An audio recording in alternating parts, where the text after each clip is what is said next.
back with another great edition of Building Rapport. We're talking recruiting, more specifically in-state recruiting, and joining me to continue this conversation is my guy, Jake Crain, founder and host over at Crain and Co on the Daily Wire. Please go check them out. Let me bring Jake in here. Jake, thanks for joining me, man.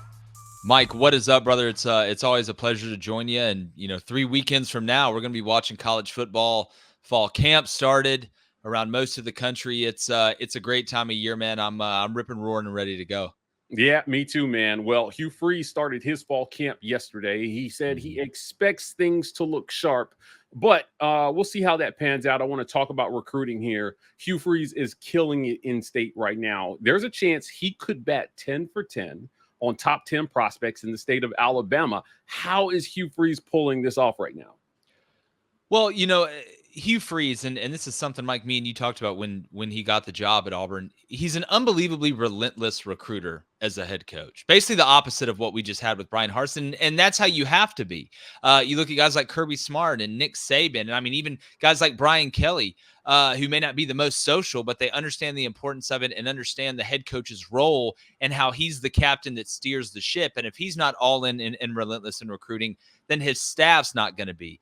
But a lot of guys work hard. I mean, my washing machine works hard. Just because you work hard doesn't mean you get results. That's true. It's very obvious that whatever messaging, and I believe it's really genuine, that Coach Freeze is putting out and this staff is putting out, it's not only working, it's resonating.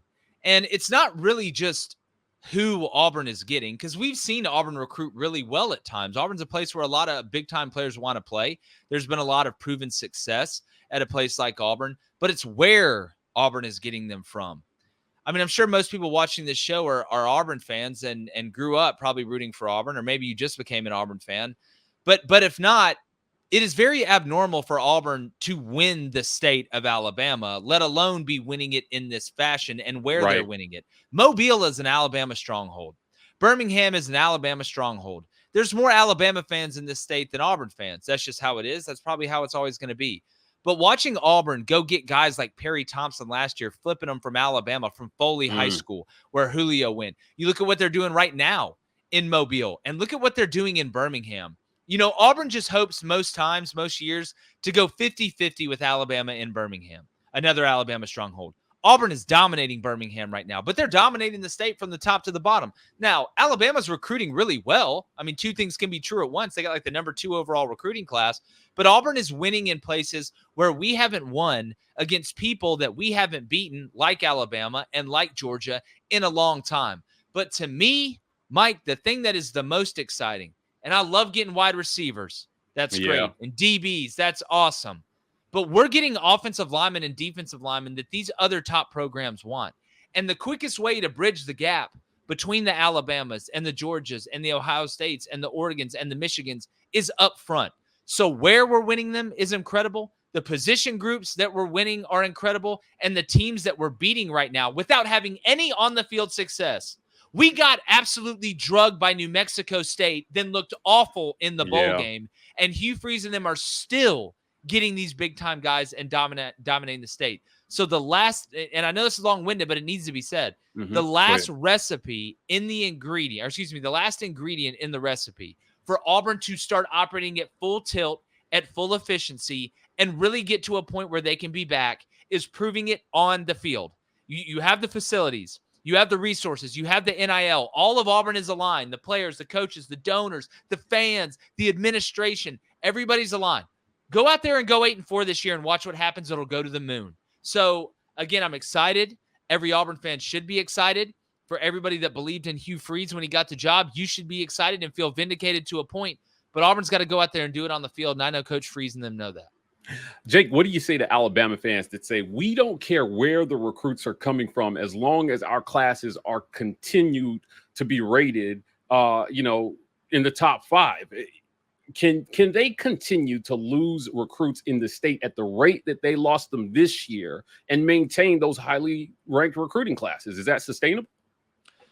Well, I think 80% of what they're saying is true. Alabama is a major brand in college football. Alabama can recruit from California to New Jersey, from Montana to the bottom of Texas. Or could Saban recruit Well, and again, I mean, nationally. Most of Kalen Deboer's connections are actually, obviously in different parts of the country Hmm. when it comes down to it. And a lot of guys on his staff are, when you look at who kind of makes up that staff. That's why it was so important that they kept Freddie Roach and got Kane Womack from South. But here's where I think you run into that problem. There's great players in the state of Alabama, and I'm a firm believer that you play harder when you go to a school in the state that you grew up in, right? Mm. I think there is a little bit of an edge to that. I think there's a little bit more familiarity and it's easier because, yeah, you may be from Huntsville and be going to Auburn, but you're still not too far away from your family. You're not all the way across the country. I think it makes going to college easier and making that transformation easier.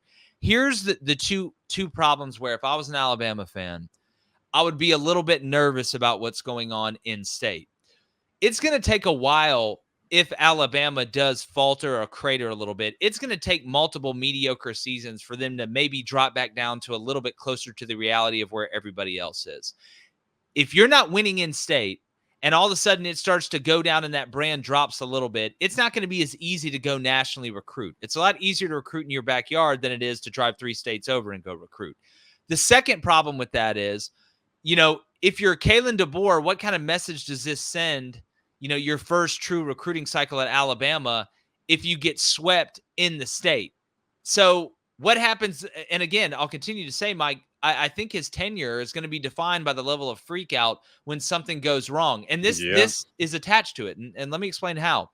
If something happens early, if they go up to Wisconsin and lose, which I don't think they will, or Georgia comes in and beats them, not having any kids in state in the top 10 is only going to be used against you if people start panicking the way it's looking on the field. Guys, not only are we losing games, we can't even get an in-state recruit. So it adds on to that. So, Yeah. 80% of what they're saying, I agree with, but there's that 20% that could really backfire if things don't go how they want to on the field. Yeah, and looking at how Alabama's schedule projects this year versus Auburn, I think Auburn has one of the hardest road slates we see anywhere. Only 4 road games this year, so Hugh Freeze has to go to Georgia, to Alabama, to Missouri, and to Kentucky. Look, they're proving it on the field. I think is something you said is very true for both coaches right now, and we're focused this discussion on Auburn versus Alabama. Is it sustainable? Is there an example statistically of a coach losing the state but dominating the rivalry? Like, there's no statistical basis for that, is there?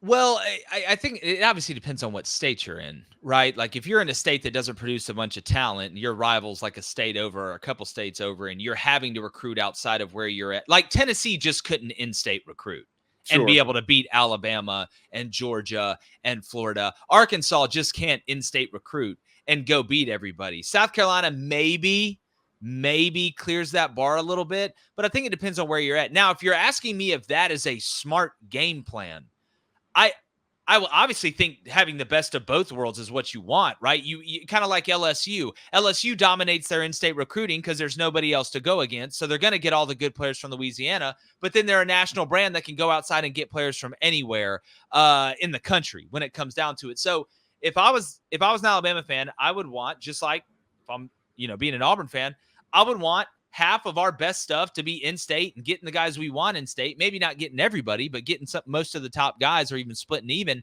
and then going out and balling across the country to find good players that you can find really anywhere. So I think a mix of the two is perfect. I think just recruiting the state of Alabama and nothing else wouldn't be smart. Just like not getting any of the good players from in-state wouldn't be smart. Either one of those extremes, I don't think are the most efficient way to go about it. Jake, assuming that the money is even at the top schools, right? Like if you're a top recruit, you're going to get a good bag no matter where you decide to commit, assuming that it's a top school. So let's take the money off the table. This comes down to messaging, and Hugh Freeze winning the state may say that, hey, look, we have a better message right now than Alabama. The previous coach retired in part because he said he felt like his message no longer resonated in the NIL era. So, it feels like Hugh Freeze is winning the messaging battle right now, is he not? Yeah, I think it's a combination of things. I think it takes a couple years. And I know the messaging changes year over year, but having Nick Saban retire from Alabama obviously does not help Alabama, right? There's no way, regardless of who they could have brought in, that would have made it easier for them to recruit at Alabama instead of Nick Saban. But I think what we're seeing is Auburn, yes, the messaging is working. I think it's working everywhere for any of the players that they're getting, because you can offer playing time at a big-time place in a big-time conference. But I think Hugh Freeze and them are prioritizing the guys more. That's what I think they're making. Not that Alabama's not working hard, but Auburn is out prioritizing the in-state players as opposed to Alabama. They want them worse. If the money is even and all this other stuff is even, and you're going to choose to go to Auburn right now over Alabama, even without Saban, you must really feel some type of way about how they feel about you. So I think it's a mixture of, yes, the messaging of, hey, we're going to build this thing together. We're a tight-knit group, and you can play early. You can show your stuff early. We're going to have packed houses, and it's going to be an amazing experience. It's a great place, a great time to live in. But also they're going above and beyond what I think Alabama is doing in state from a priority standpoint. So you want to go where you're wanted. And I think these guys right now feel more wanted at Auburn. I think that's why Perry flipped. I think that's why we've seen a couple of these flips. So to me, that's great. It's all great. But a lot of it, I think, is prioritization mixed with messaging. I think that Hugh Freeze has shown that recruiting is definitely his priority. He has pulled his full energy behind it, and we're seeing a lot of success there. Well, if you're a math teacher, numbers are your priority. If you're a football coach, recruiting is your priority. If not, then you're going to get fired pretty quick, like we just saw in the previous regime. Yeah, I agree 100%. Jake, I want to thank you for joining me to talk a little Auburn football recruiting. As we get into camp, I'm looking forward to getting you back to talk about how Auburn projects through the first 4 or 5 games of the season. But before we get out of here, tell people where they can find you. Definitely. Well, when it comes to Auburn this year, I'm hearing good things. I can't wait to talk to you guys about it and see how it develops. Just look, nobody even talk about injuries or anything. Nobody talk about anything like that. But yeah, if you want to watch our show, if you like this show, you're going to love ours. Go to YouTube, go to Apple Podcasts, Spotify if you listen or watch. It's Crain and Company, Crainn Company. Obviously used to do the J-Boy Show. I'm sure a lot of y'all know that. But we go live each afternoon, 2 p.m. to 3:30 p.m. Central. We have live calls and a live chat. And it's here, baby. Let's go get it. Guys, that's it for another great edition of Building Rapport with my guy, Jake Crain from Crain and Co. over at the Daily Wire. Please go check them out. If you want more content like this, please hit like and subscribe. We are The War Report on every social media platform. TW Report on TikTok. We're signing off, and as always, War Eagle.